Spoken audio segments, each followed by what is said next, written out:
Yayına giriyorsun. Yayına mı giriyorum? Değil mi şu an?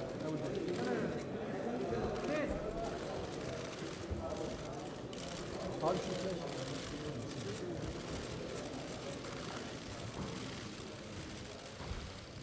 abi nereye kaldırıyorsun?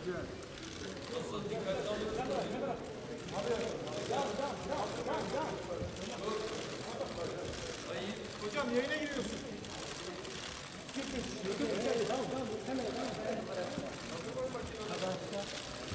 Tamam. Ne? Kim indiriyorum abi? Ben mi indiriyorum ya?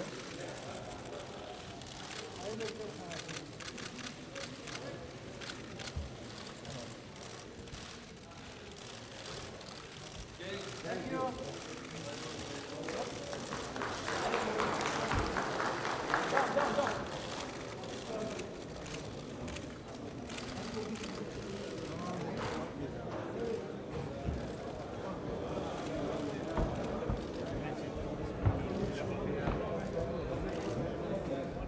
Kıymetli misafirler, hanımefendiler, beyefendiler, 14 Mayıs günü Amerika Birleşik Devletleri'nin Tel Aviv'deki büyükelçiliğini Kudüs'e taşıması ve İsrail askerlerinin Filistinli sivillere yönelik katliamı üzerine zirve dönem başkanı sıfatıyla düzenlemeye karar verdiğimiz olağanüstü İslam zirvesine hoş geldiniz diyorum. Ve bu vesileyle toplantıyı da açıyorum. Önce divanın seçimi. Değerli kardeşlerim, saygıdeğer misafirler, teşkilatımızın usul kuralları gereğince divanın ilanı ve kabulü gerekiyor.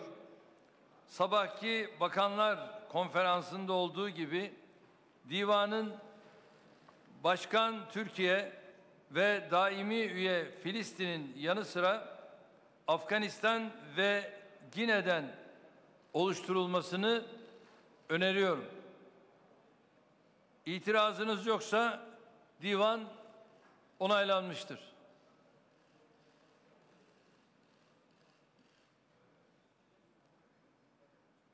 Böylece bu divanımızla birlikte şimdi de toplantı başkanı sıfatıyla açış konuşmasını yapıyorum.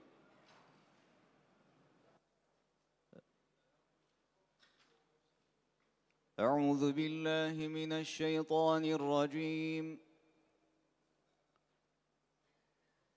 بسم الله الرحمن الرحيم وقالوا كونوا هودا أو نصارى تهتدوا قل بل ملة إبراهيم حنيفاً وَمَا كَانَ مِنَ الْمُشْرِكِينَ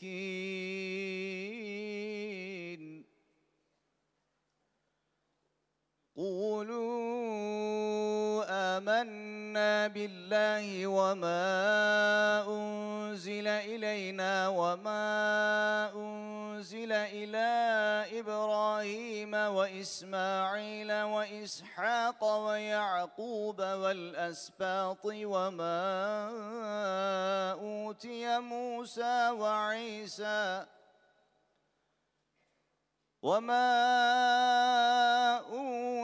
مُوسَى وعيسى وما أوتي النبيون من ربهم لا نفرق بين أحد منهم ونحن له مسلمون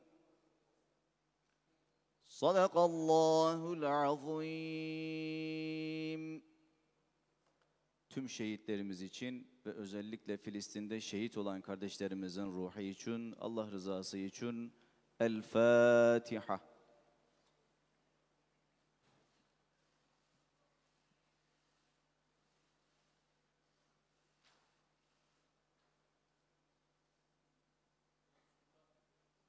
Eyüp Sultan Camii'mizin İmam Hatibi Erhan hocamıza çok çok teşekkür ediyorum. Sağ olsunlar.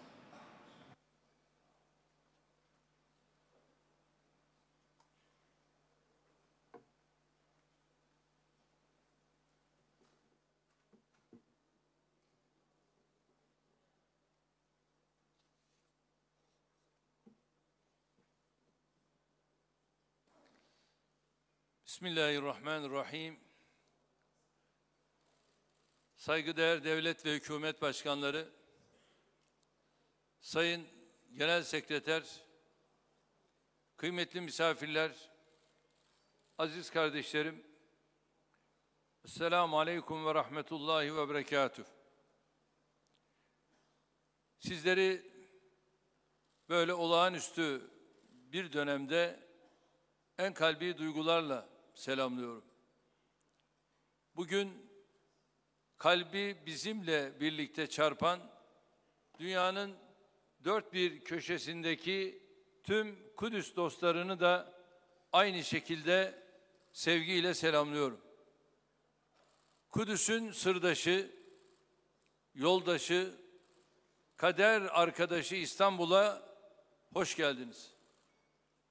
Sözlerimin hemen başında başı rahmet, ortası mağfiret, sonu cehennem azabından kurtuluş olan mübarek Ramazan-ı Şerifinizi tebrik ediyor. Bu mübarek ayın tüm İslam alemi için hayırlara vesile olmasını niyaz ediyorum. Ramazan ayı malum bizler için dargınlıkların unutulup ayrılıkların bir kenara bırakıldığı, kardeşlik bağlarının güçlendiği, birlik, beraberlik ve dayanışma ikliminin en geniş şekilde hissedildiği müstesna bir dönemdir. Ramazan'ın da ruhuna uygun bir şekilde dünyanın dört bir ucundan dayanışmaları göstermek amacıyla İstanbul'a gelen siz misafirlerimize kardeşliğiniz, hassasiyetiniz için özellikle teşekkür ediyorum. İslam coğrafyasının siz değerli temsilcilerini aramızda görmek, Filistinli kardeşlerimiz başta olmak üzere tüm Kudüs sevdalılarına güç ve cesaret veriyor. Bugün İstanbul'da ilk kıblemiz, göz bebeğimiz Kudüs'ün tarihi ve hukuki statüsüne bir kez daha yapılan hoyratça saldırı nedeniyle bir araya geldik. Bu tarihi toplantının ve alacağımız kararların Kudüs ve tüm Filistin için hayırlara vesile olmasını Allah'tan diliyorum. Zirve dönem başkanı olarak 3 gün önce yaptığımız davete çok kısa sürede icabet ettiğiniz için her birinize şahsım, milletim adına ayrı ayrı teşekkürlerimi sunuyorum. Bugün İsrailli haydutlar tarafından katledilen Filistinliler için harekete geçmek, tüm dünyaya insanlığın halen ölmediğini göstermek demektir. Bugün Kudüs'e sahip çıkmak, barışa, insanlığa sahip çıkmaktır. Çünkü Kudüs, bütün Müslümanların onuru, izzeti, harimi ismetidir. Kudüs, Müslümanların ortak hafızası, ortak mirası, ortak emeğidir. Kudüs aynı zamanda üç semavi dinin de mukaddes beldesidir. Kudüs'e yönelik her saldırı aynı zamanda bu değerlerin, bu hassasiyetlerin tamamına yapılmış demektir. Bizler bugün burada toplantımızda sadece Kudüs'ü işgal teşebbüsüne karşı tepkimizi ortaya koymuyoruz. Aynı zamanda üç semavi dinin barış içinde bir arada yaşama idealine de sahip çıkıyoruz. Bizler bugün bölgemizi kan ve gözyaşına boğmak isteyenlere dur diyoruz. Buradaki toplantımızda Filistinli kardeşlerimizin mücadelelerinde asla yalnız olmadıklarını haykırıyoruz. Bir kez daha şu gerçeğin herkes tarafından bilinmesini istiyorum. Kudüs davası tüm Müslümanların davasıdır. Kudüs, elinde on binlerce masum Filistinlinin kanı olan bir terör devletinin insafına bırakılmayacak kadar mukaddes bir mübarek beldedir. Müslümanlar Doğu Kudüs üzerindeki haklarından tek bir adım, geri adım dahi atmayacaklardır. Nasıl 14 Mayıs pazartesi insanlık tarihine kara bir gün olarak kazınmışsa, 18 Mayıs Cuma'da inşallah müşterek çabalarımızla insanlık onurunun kurtarıldığı bir gün olarak yazılacaktır. Ben bu salonda bulunan her bir kardeşime, Kudüs'ün izzetine, onuruna ve tarihi statüsüne sahip çıktıkları için şükranlarımı sunuyorum.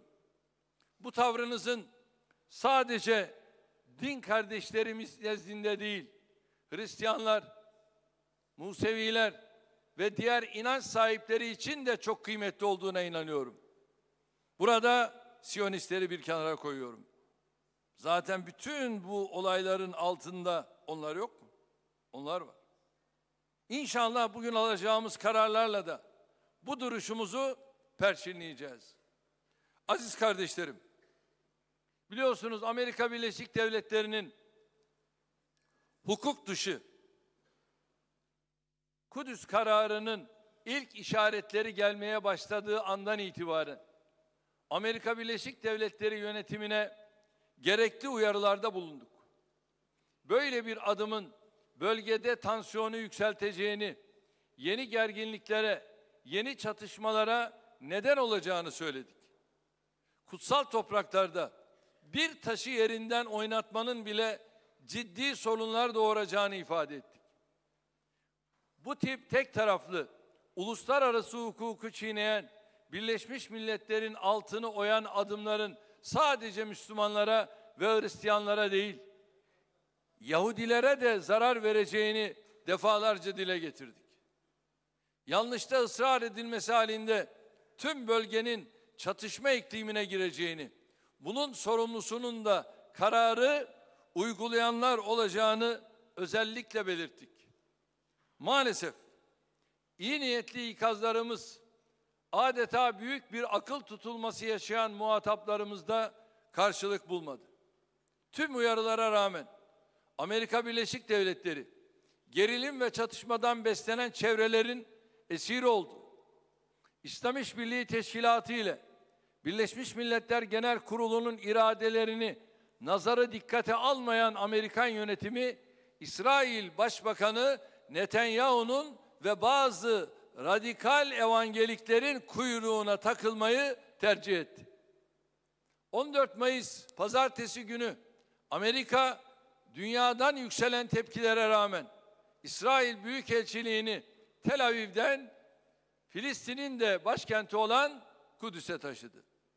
Aynı gün kararı protesto eden Filistinli kardeşlerimize yönelik bir katliam gerçekleştirildi. İsrail, demokratik haklarını kullanan, çıplak elleriyle işgale direnen, aralarında çocukların ve kadınların da bulunduğu 62 Filistinli kardeşimizi vahşice şehit etti. İsrail'in saldırıları sonucunda bir kısmı ağır 2700 Filistinli de yaralandı. Ben bir kez daha ilk kıblemiz Kudüs'ün muhafaza ve müdafası için canlarını feda eden tüm şehitlerimize Yüce Allah'tan rahmet, yaralanan kardeşlerimize ise acil şifalar diliyorum. Açık ve net söylüyorum. İsrail'in yaptığı haydutluktur. Vahşettir, devlet terörüdür. 75 yıl önce Avrupa'da Musevilere yapılan zulümle bugün Gazze'li kardeşlerimizin maruz kaldıkları vahşet arasında hiçbir fark yoktur. İkinci Dünya Savaşı sırasında toplama kamplarında her türlü işkenceye uğrayan insanların çocukları maalesef bugün adeta Nazilere taş çıkartan yöntemlerle masum Filistinlilere saldırıyor. iki ayağı olmayan tekerlekli sandalyedeki insanları katletmek başka nasıl bir şekilde izah edilebilir? Anasının kucağındaki 8 aylık bebeğe kurşun sıkmak başka nasıl tarif edilebilir? Kadınları, çocukları, masum göstericileri vahşice öldürmenin tek bir geçerli mazereti olabilir mi? Mahmut Derviş'in süt ve bal akan ülkem dediği hareketli Filistin'i kan ve gözyaşına boğmak başka nasıl izah edilebilir? İsrail hem tüm dünyanın gözü önünde bu cinayetleri işliyor, hem de kanını döktüğü insanları suçlayarak kendini aklamaya çalışıyor. İsrail yönetimi katliamlarını yalanlarla örtebileceğini zannediyor. Çünkü hesabı hukuk önünde sorulmayan her cinayet faili daha da azdırır. İsrail de yıllardır Filistinlilere yönelik şiddet politikalarının hesabını hukuk önünde vermediği için gün geçtikçe pervasızlaşıyor, azgınlaşıyor. Kimi batılı ülkelerin mahcubiyetini fırsat bilerek katliamlarına her gün bir yenisini daha ekliyor. 15 Mayıs 1948'de Nakba ile başlayan sürgünler, katliamlar ve baskılar tam 70 yıldır katlanarak devam ediyor. 14 Mayıs pazartesi de Filistin'in makus tarihine yeni bir Nakba günü olarak kaydolmuştur. Değerli kardeşlerim, bugün gelinen noktada Amerika Birleşik Devletleri işgal politikalarıyla apartheid rejimine taç çıkartan İsrail'i ödüllendirmiş, barış istediğini defalarca kanıtlamış olan Filistin'i ise cezalandırmıştır. Kudüs kararıyla İsrail'in katliamlarına zemin hazırlayan Amerika Birleşik Devletleri'nin eline masum Filistinlilerin kanı bulaşmıştır. Amerika Birleşik Devletleri artık Orta Doğu'da çözümün değil, sorunun parçası haline gelmiştir. Yeni aktörlerin sürece dahil olması, barış sürecinin yeniden sağlam bir zeminde işlerlik kazanması şarttır. Bu konuda İslam İşbirliği Teşkilatı dönem başkanı olarak Filistinli kardeşlerimizle eşgüdüm içerisinde adımlar atmaya başladık. İsrail'in zulüm ve katliamlarının cezasız kalmaması için yine Filistinli kardeşlerimizle birlikte çalışmalıyız. İsrail katlettiği masumların hesabını uluslararası yargı önünde mutlaka vermelidir. Bu konunun Birleşmiş Milletler Genel Kurulu nezdinde de takipçisi olacağız. Maalesef adaletin tecellisi için atılan her adım Güvenlik Konseyi'nde Amerikan yönetimi tarafından veto ediliyor. Meseleyi yine Birleşmiş Milletler Genel Kurulu'na götürecek. İnşallah burada tüm İslam ülkelerinin ve vicdan sahiplerinin desteğini alacağız. Ramazan ayı boyunca kendi ülkemiz başta olmak üzere tüm İslam ülkelerinde Filistinli kardeşlerimiz için yardım kampanyaları düzenleyeceğiz. Ayrıca diplomatik kanalları kullanarak tepkimizi ortaya koyacağız. Geldiğimiz noktada hepimiz şu gerçeği çok iyi biliyoruz. Kınamak, kızmak, bağırmak bugüne kadar işgal ve zulmü durdurmadığı gibi bundan sonra da durdurmayacaktır. Müslümanlar kendi haklarını alana kadar hiç kimse bize hakkımızı altın tepside ikram etmeyecektir. Bosna'da, Suriye'de, Arakan'da ve daha pek çok yerde Müslümanlar haklı olmasına rağmen kazananlar hep gücü elinde bulunduran zorbalar olmuştur. Artık bu bozuk ve adaletsiz düzeni değiştirmenin zamanı gelmiştir. Amerika'nın Kudüs kararı, İslam dünyasına yönelik yeni operasyonların habercisidir. Eğer bu konuda bizler yeterli tepkiyi göstermezsek, inanın bana bunun çok daha kötüleri gelecektir. Bu meselede elde edeceğimiz başarı ise Müslümanlar için bir dönüm noktası olacaktır. Bunun için önce kendimizi toplayacağız. Sonra toplanacağız. Birbirimizle kenetleneceğiz.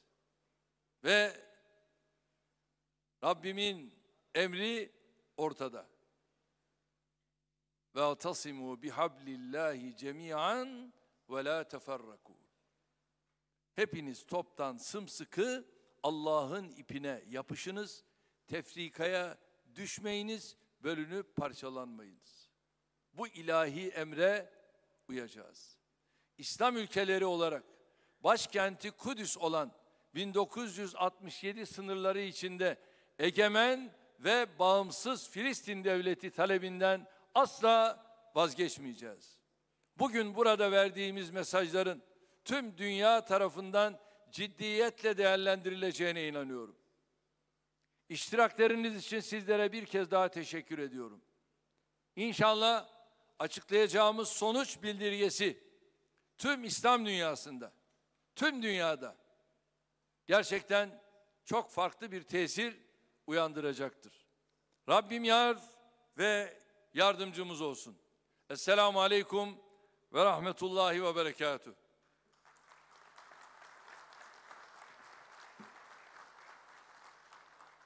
Bugünkü Dışişleri Bakanları Konseyi toplantısında kabul edilen olağanüstü zirve nihai bildirisi taslağı zaten sizlere dağıtılmıştır.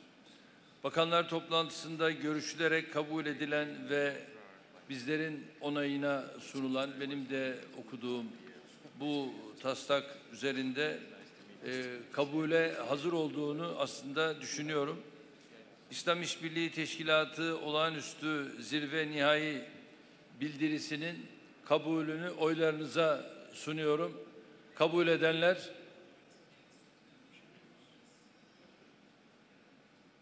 aykırı bir el kalkmadığına göre kabul edilmiştir.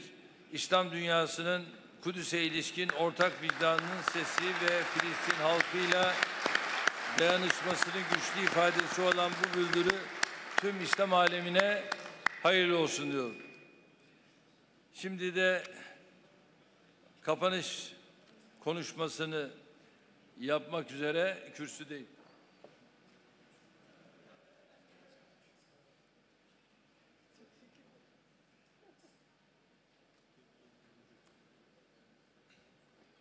Saygıdeğer devlet ve hükümet başkanları, kıymetli heyet başkanları, değerli kardeşlerim, zirve dönem başkanı olarak yaptığımız çağrıdan 72 saat sonra dünyanın farklı köşelerinden İstanbul'a gelerek Kudüs davasına bağlılığını sizler çok açık, net gösterdiniz.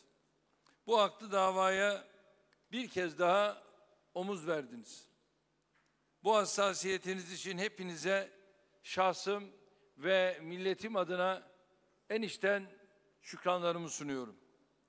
Acıda, kederde, iyi ve kötü günlerde Filistin halkının hep yanında olacağımızın bir kez daha altını çiziyorum.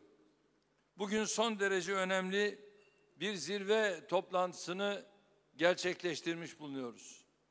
Zirvede Amerika Birleşik Devletleri'nin hukuk dışı adımını ele aldık. Kabul ettiğimiz ortak bildiriyle Amerika Birleşik Devletleri'nin bu gayrimeşru adımına karşı ümmet olarak atacağımız adımları değerlendirdik. İsrail'in uyguladığı devlet terörünü, mezalimini ve katliamı bir kez daha telin ettik, lanetledik. İslam ümmeti birlik olmadığı sürece, bizler tek ses, tek yürek olmadığımız sürece dünyanın her köşesinde Müslümanlara zulmedilmeye devam edecektir. El birliği ve dayanışma içinde olduğumuz sürece de aşamayacağımız hiçbir zorluk yoktur. Bunun için her şeyden önce Filistin davasına sahip çıkmalı, burada aldığımız kararları hayata geçirmeliyiz. Filistin sahipsiz değildir. Kudüs sahipsiz değildir. Gazze sahipsiz değildir. Zirvemizin ve bu çerçevede önümüzdeki günlerde yürüteceğimiz çalışmaların Kudüs davamız ve tüm İslam alemi için hayırlara vesile olmasını diliyorum. Bu düşüncelerle zirvemizin başarısında emeği geçen tüm üye devletlere, İslam İşbirliği Teşkilatı Sekreteryasına, misafir ülke ve uluslararası örgütlere teşekkür ediyorum. Hepimiz adına Filistin halkına en kalbi selamlarımı gönderiyorum. Olağanüstü İslam Zirvesi toplantımız burada sona ermiş bulunuyor. Rabbim yar ve yardımcımız olsun. Kalın sağlıcakla.